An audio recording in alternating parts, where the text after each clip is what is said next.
great to see you. We're shooting a documentary about car culture in the UK, and I need a second driver. You've made a name for yourself, and it would be great to have you aboard. It's simple. You drive, I tell the story. Let's do it.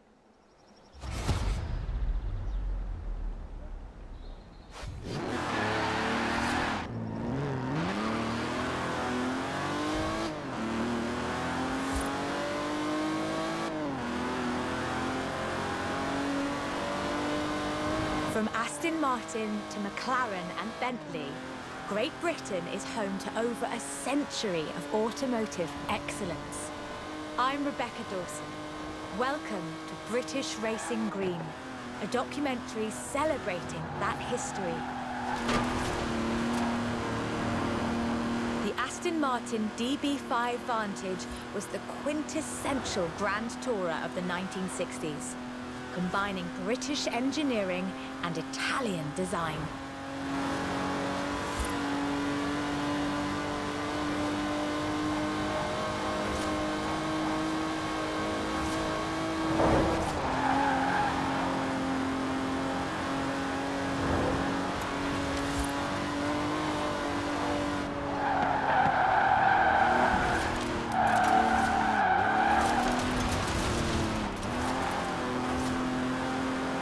The Vantage featured side-draft carburetors and a refined camshaft profile, capable of a blistering top speed of 162 miles an hour in 1964. The clean lines of Superleggera's bodywork, reclining seats and wool carpets created a car that was luxurious as well as fast.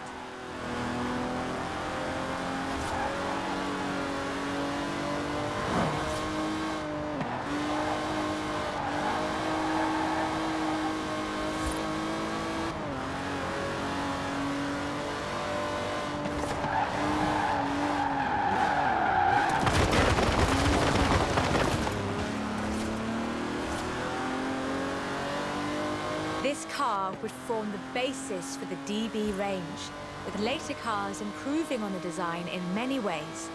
But none would ever achieve the sheer, iconic perfection of the Vantage.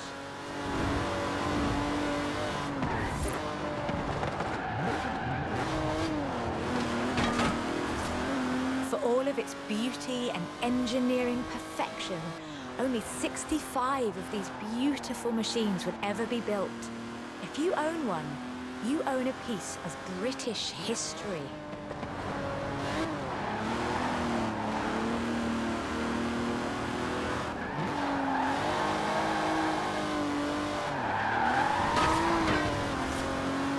The silver DB5 would be immortalised in half a century of cinema.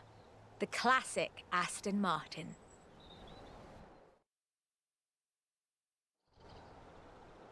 But in 2016, a new DB was unveiled, heralding the dawn of Aston Martin's second century. The DB11 is the first production turbocharged Aston Martin. But is it a worthy successor to that legacy?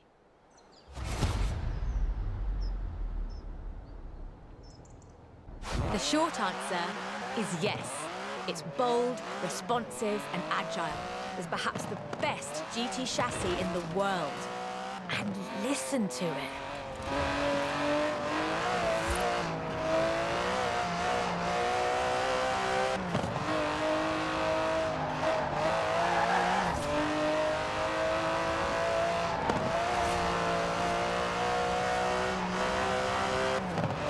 Able to hit 60 miles an hour in 3.5 seconds, the DB11's 5.2-litre twin-turbo V12 boasts a top speed of over 200 miles an hour.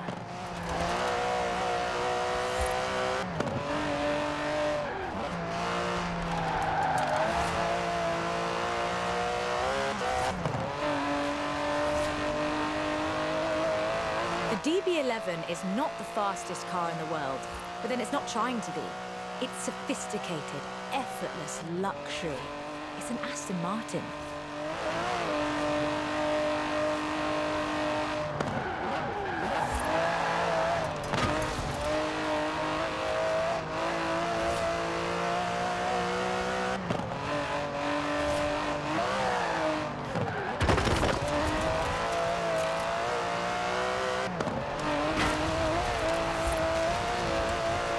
DB11's front strakes channel air to create a virtual spoiler, providing downforce without compromising the car's clean lines. Brilliant.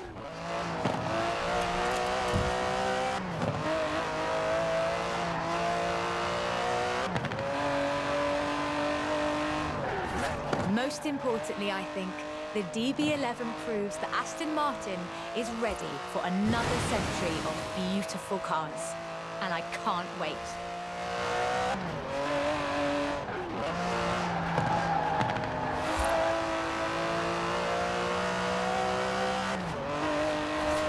Beautiful as they are, Aston Martins are only one of many cars made in the United Kingdom. Let's see what else is out there.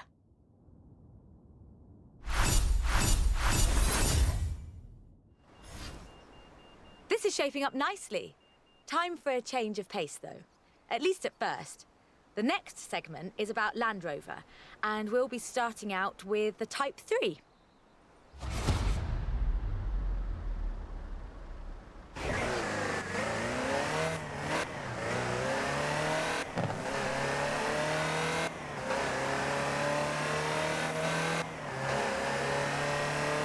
Land Rover, the British sports utility vehicle. But before that, they were actual utility vehicles. Solid, tough trucks, unstoppable over almost any terrain. The Land Rover Type 3 marks the point where that shift begins, and we'll be looking at what that meant.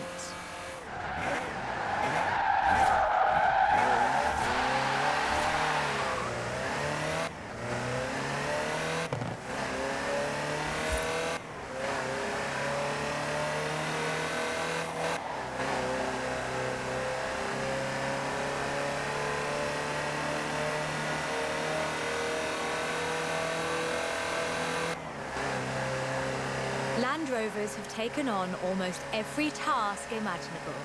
They've been generators, tractors and ambulances. They've brought peace and carried medicines to disaster zones. They've even been buses. Over 500,000 Series 3s were built, and over 70% of those are still on the road today. They were extensively exported and built under license abroad. Belgium, South Africa, even Australia and New Zealand. With a robust chassis and signature Land Rover engineering, the Type 3 also marked the first time that buyers could choose interior options, like seat box protectors and cubby boxes.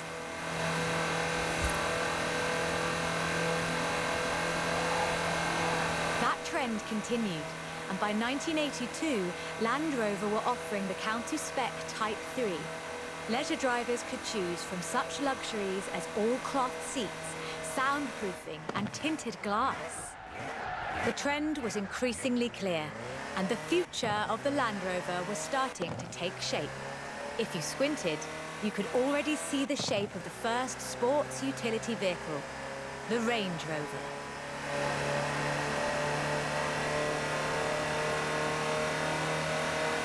While the stock Type 3 would never be particularly fast uphill, there is almost no hill that it couldn't climb. Or down, for that matter, if you put a proper winch on it.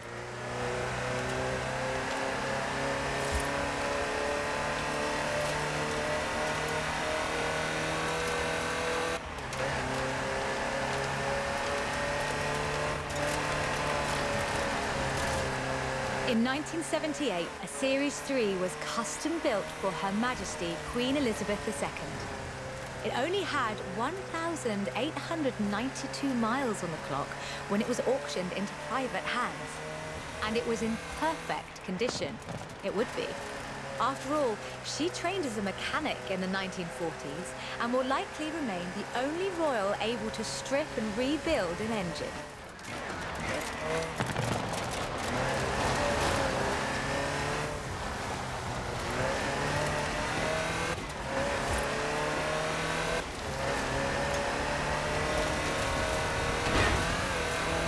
Along with the Range Rover, others would follow. Discovery, Defender, and the Freelander. Each a more sophisticated and enjoyable utility vehicle.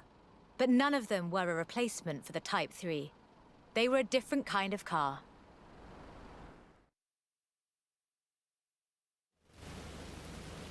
The Type 3 was arguably the first sports utility vehicle, an evolution of the design that would lead ultimately to this.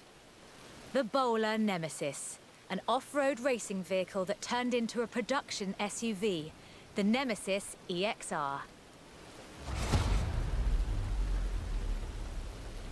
It sports a turbocharged 5-litre Land Rover Jaguar engine crammed into a carbon fibre chassis with integral roll cage. It even has the grille, headlights and rear lights from a Range Rover.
This is an all-terrain supercar.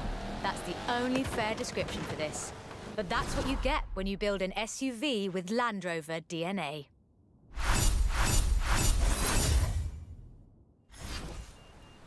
Hope you're enjoying yourself. I know I am.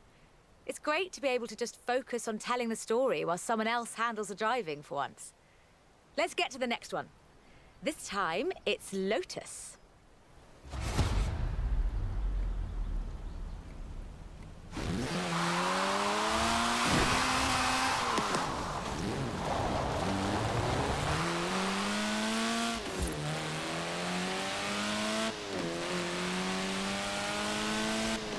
Lotus Engineering Limited began as many stories in British engineering do, in an old barn. The first Lotus cars were offered as kits. You built them yourself. From 1962, they began to actually build the cars themselves. The Elan Sprint showed exactly what they intended to do. Built around a steel backbone with a fiberglass chassis, the Sprint weighed in at a meager 687 kilos parked on the curb. On the road, this translated into brilliant agility and fantastic performance. Designer Colin Chapman famously said, "Adding power makes you faster on the straights. Subtracting weight makes you faster everywhere." He knew what he was talking about.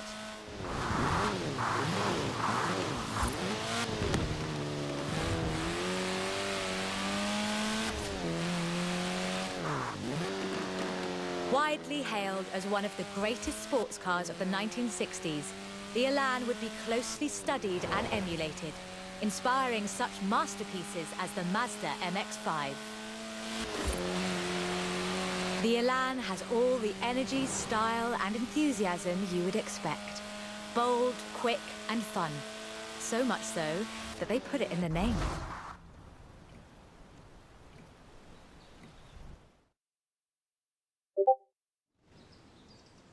The Elan Sprint was a financial as well as an engineering success for Lotus.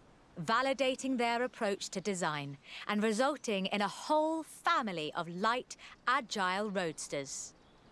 Which brings us to this, the Lotus Exige. It's heavier than the Elan, admittedly, but it's faster. Much, much faster.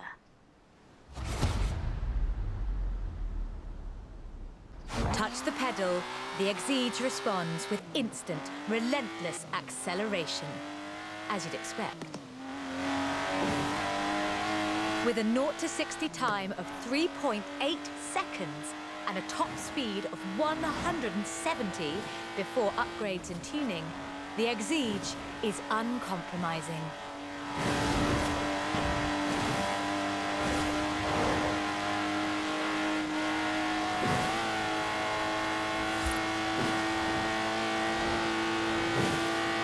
And there's no power steering, so you can really feel the road. A genuinely thrilling drive, and one that isn't afraid to demand you take it seriously.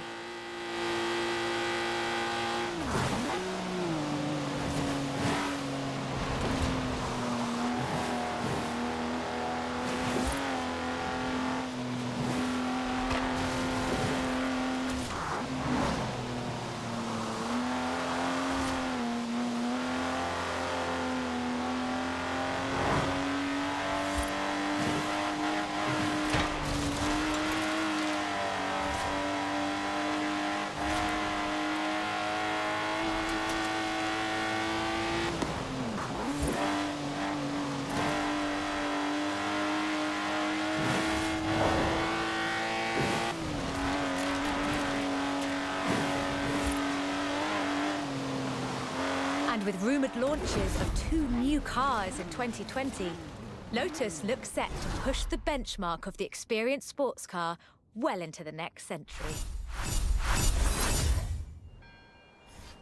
Done much rallying? That's a joke. We've all seen what you've been up to. We're doing the next bit on location. You'll see why when you get there.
Ford, that most American of cars.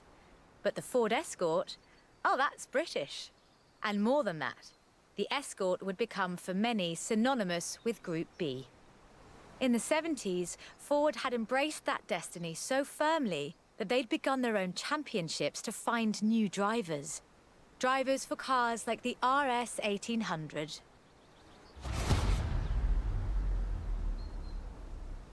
This was a car designed explicitly for rallying, with a powerful fuel-injected 1790cc Cosworth BDE engine.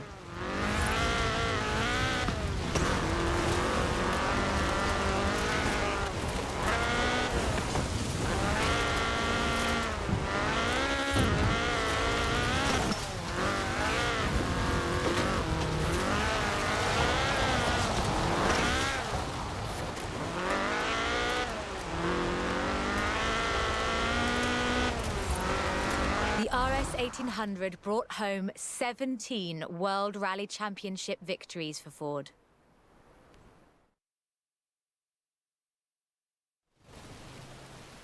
So, of course, Ford set out to design a better one. The RS200 Evolution was their answer. A purpose-built rally car designed to do one thing: win Group B.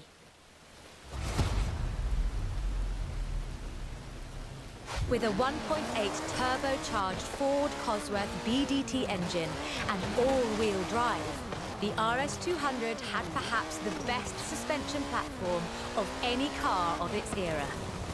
The chassis was fiberglass from Reliant, and the massive Ford parts bin was raided to give the car that iconic look.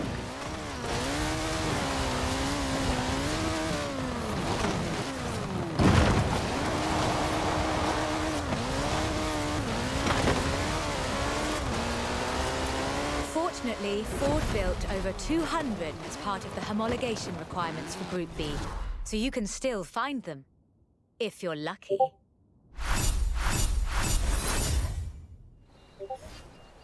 You know, I really like this car. Not that I'd want to drive it for too long. Squeeze yourself in there and let's see just how fast you can make it go. Which won't be too fast. But hey, I could be surprised. The Peel P50 has the dubious honour of being the smallest production car in the world. A one-door microcar coupe, featuring a 42cc air-cooled engine capable of a heinous 38 miles an hour. And a handle, so you can pick it up and carry it with you when you get to work. And keep in mind that this is the production version. The prototype had the single wheel at the front. Why would you think that was a good idea?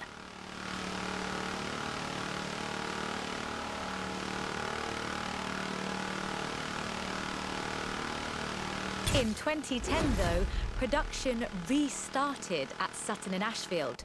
So, if you'd like to own the modern incarnation of this, I suppose you can. Hey there! How about a car with some actual legroom and some actual speed? This section's about what happened when McLaren decided to make a road car. You're going to enjoy this. The track and the road have very different requirements. For McLaren, that was a challenge they were more than willing to embrace. In 1988, they set out to create the finest sports car the world has ever seen. By 1993, they had achieved their goal, and the honestly fantastic F1 was the result. 106 would be built across all variants, and it remains one of the very best road cars ever made. The F1 has no turbocharger. That would have compromised the driving experience, increased complexity, and resulted in turbo lag. The F1 is a naturally aspirated supercar, one of the fastest in the world, in fact. Everything about this car is innovative, from the carbon fiber monocoque to the central driver position. McLaren threw the book away when they designed the F1. Then they wrote a better one. The F1's monocoque chassis is incredibly lightweight, only 100 kilos all told, which posed a significant challenge because carbon fiber and fiberglass aren't great insulators. So, McLaren lined the entire engine compartment with gold. In 1998, the F1 prototype set the world record for fastest production car, a record that would stand for 2 decades until the Koenigsegg CCR claimed the crown. McLaren's racing heritage is so deeply ingrained in this machine that when they took it to Le Mans in 1995 and faced off against purpose-built racing machines, they won.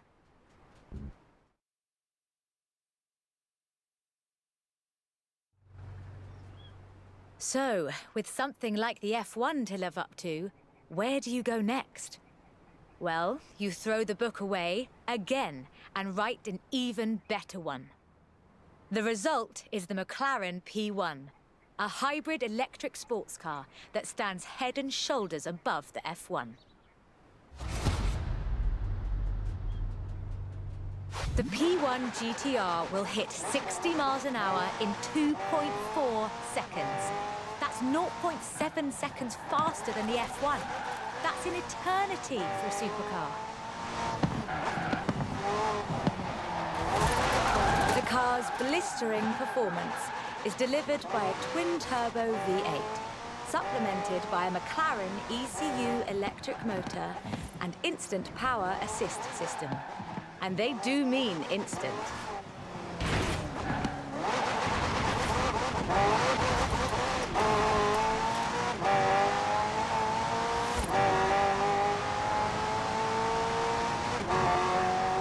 Remember those problems with turbo lag? McLaren solved that with the hybrid drive. While the turbos build pressure, the electric motor drives the wheels. No turbo lag, just torque. And because it's a hybrid, it has an all-electric range. Running on batteries alone, that's 6.2 miles. A bit more if you're going downhill. I quite like sleeper cars. Did Alex ever tell you the story of what we got up to in Colorado? There was this sleeper car competition, you see. Let's just say no one was ready for the sunbeam.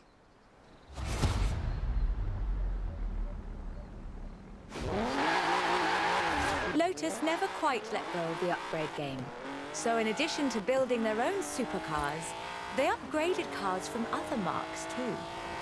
The Lotus Carlton was one such aftermarket upgrade. Lotus took a respectable four-door Vauxhall saloon and turned it into a supercar. From the outside, there are a few signs that this is something special. Wider wheel arches, that sort of thing. But under the bonnet, that's where the magic starts. Engine capacity was increased to 3.6 litres, and twin Garrett T25 turbochargers were added. The engine block was reinforced, and new crankshafts were forged by Opel and machined in Germany. The tyres were widened, and the tyre compound from the Lotus Esprit was used. To handle camber change issues, they put in the self-leveling suspension from the Opel Senator. The only upgrade they didn't put in was an electronic speed limiter. All of this resulted in the Lotus Carlton, designated Type 104 by Lotus. A 177 miles per hour supercar, masquerading as a four-door saloon. Only 950 of these custom gems were built, and they've become something of a modern classic.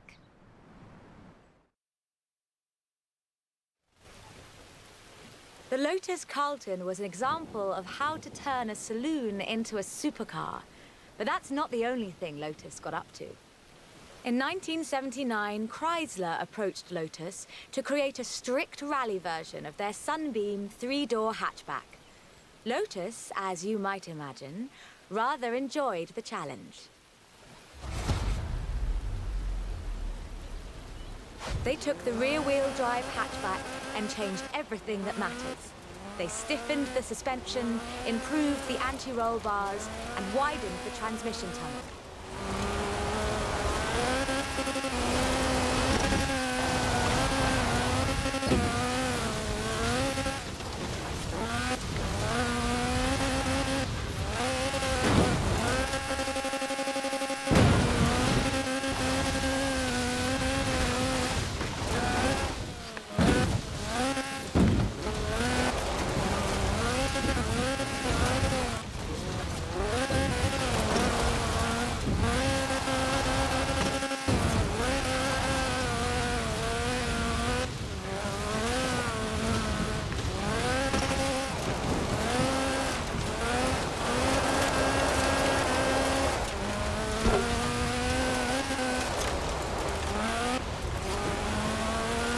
Almost makes you wonder if Lotus should do more conversion.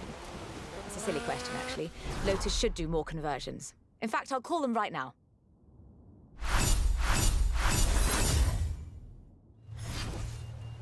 I honestly think these might be some of the most beautiful cars in the world.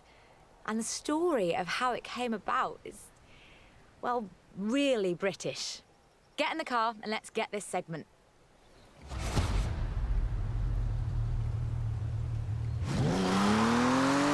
Jaguar is a bit of a favourite of mine. The company is almost 100 years old and was originally founded to build sidecars for motorcycles. But this is the car that really set the bar, I think. The 1961 E-Type. When he saw it, Enzo Ferrari called it the most beautiful car in the world. High praise indeed. He wasn't alone in his admiration. Accolades have followed this car ever since. It's been in movies, comics, games, and TV shows. Unlike some later cars in the marque, it wasn't just looks though. The E-Type was light and fast. It would do 153 miles an hour and stopped on innovative four-wheel brakes that were better than anything Ferrari or Porsche or even Mercedes-Benz had.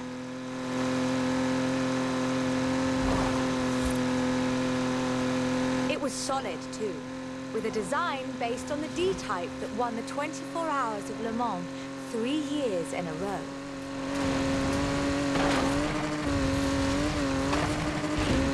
Anyone who owns an E-Type will tell you that the key to their reliability is to drive them regularly, as if you'd need the excuse.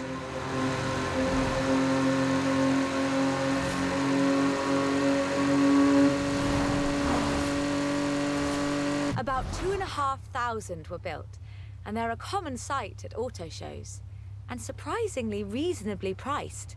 All in all, an almost perfect Jaguar.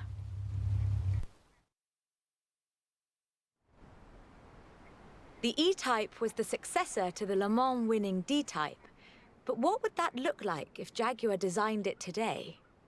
In 2013, Jaguar answered that question with the F-Type Project 7, a spiritual successor to the E-Type, and designed from the ground up to be the purest, most enjoyable Jaguar yet. The car's heritage is proudly displayed in the gorgeous D-Type curves and the distinctive aero hunch behind the driving position. But like the E-Type, it's not just a pretty face.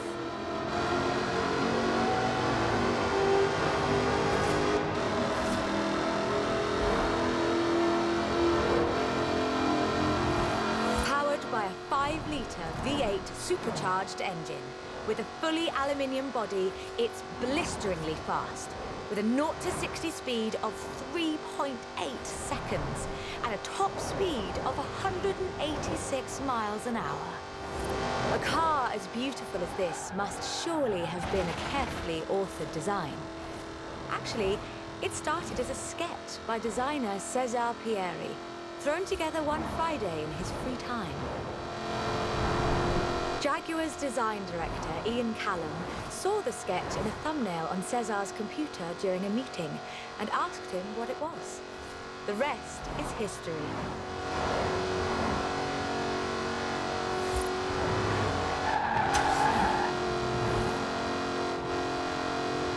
"250 Project 7s were built, as both a successor to the E-Type and as a celebration of Jaguar's victories at Le Mans.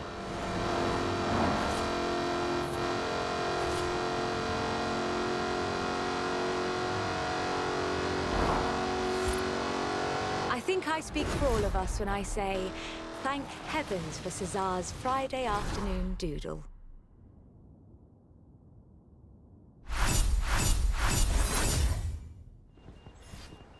We're almost done, but we've saved the good stuff for last. A spot of rallying in the most British car of them all. Get in, strap in, and let's nail this one.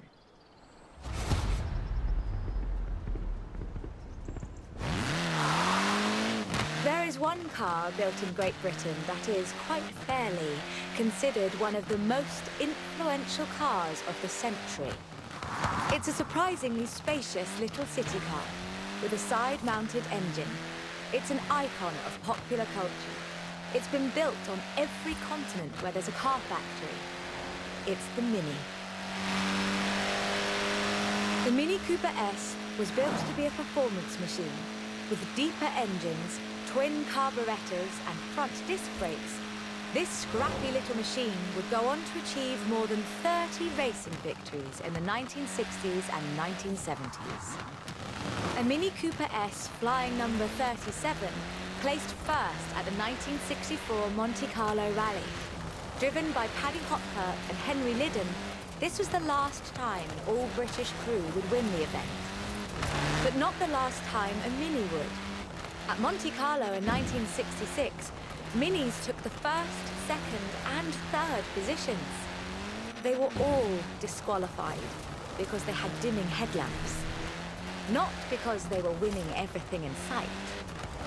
In 1999, the Car of the Century Award was presented to the most influential car of the 20th century.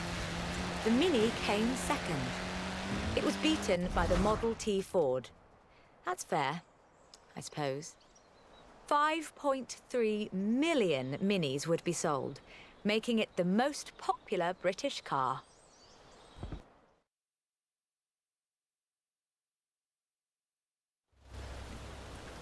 And then in 2000, BMW resumed production of the Mini, breathing new life into the iconic mark. If the Mini of the 1960s had its sights set on the roads of Monte Carlo, the X-Rayed Countryman has its eyes on something a little tougher. The deserts and rough terrain of the Dakar, for starters. A wit once said that the only thing Mini in this monster was the pedal. That's rather than missing the point, I think. The X-Rayed Countryman is much, much bigger than the Mini Cooper. It has to be. A stage of the Dakar demands literally tons of gear. You could call it a tank. It does rather sound like one.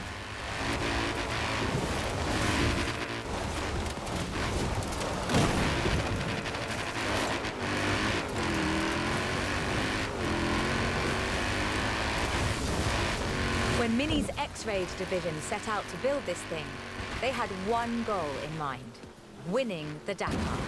And they did, every year, from 2012 to 2015.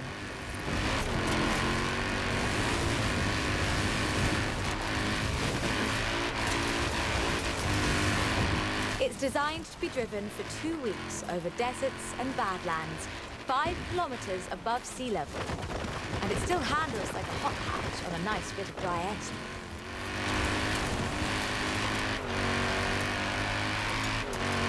Owners come and go. The heritage of a car like the Mini is more than who owns the keys to the shop. I fully expect to see Mini's wings flying for another century. This is quite the story. Bentley at Le Mans in the 1930s. Gentleman racers, heroic driving, and a personal hero of mine. Take good care of the cars, though. Both of them are mine.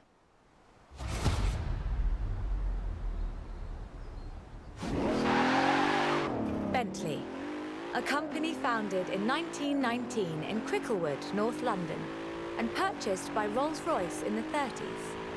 A company synonymous with both racing and luxury. Perhaps the best example I know of those two extremes of British engineering. For almost a century, every Bentley was hand-built to exacting standards. So at the beginning of the 21st century, when Bentley revealed their first mass-produced car, there were a great many questions. The car was the Continental GT, an elegant grand tourer that combined a racetrack pedigree with exquisite style and all the power you could need.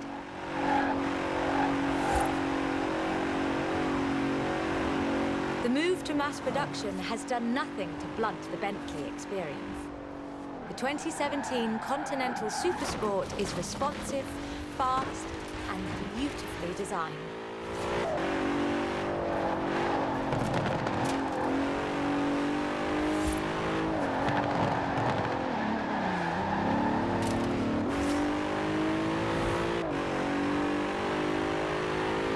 Brings together all-wheel drive, carbon fibre bonnet sides and side skirts to create the most powerful performance-focused car the company has ever built.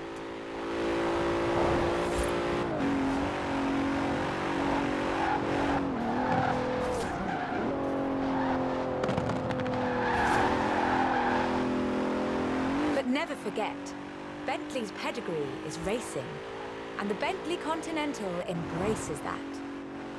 In 2007, a largely standard Continental Speed GT broke Bugatti's record for the flying kilometre on the frozen Baltic Sea. And then in 2011, they broke their own record.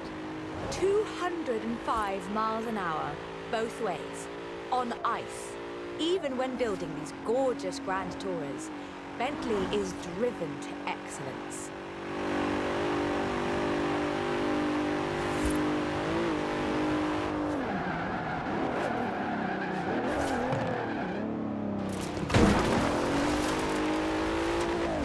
Today, Bentley means modern, peerless luxury and elegance.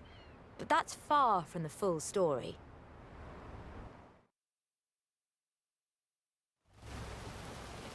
A century ago, Bentley meant something else entirely.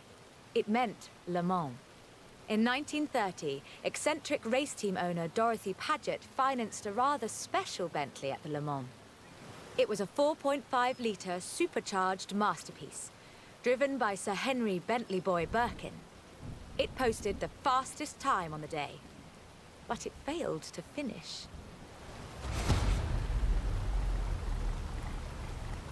But what a race it was. Sir Henry's courageous driving forced Rudolf Caracciolla's 7-litre Mercedes out of the race at the cost of his own victory. But in doing so, he handed the day to the Bentley Sixes. A gentleman racer indeed.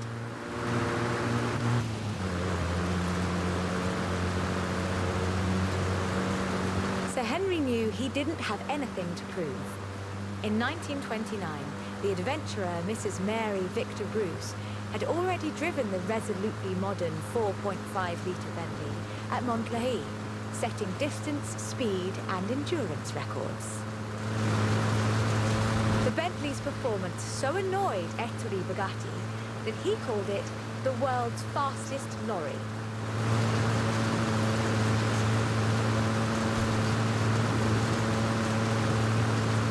The blower had the last laugh, though.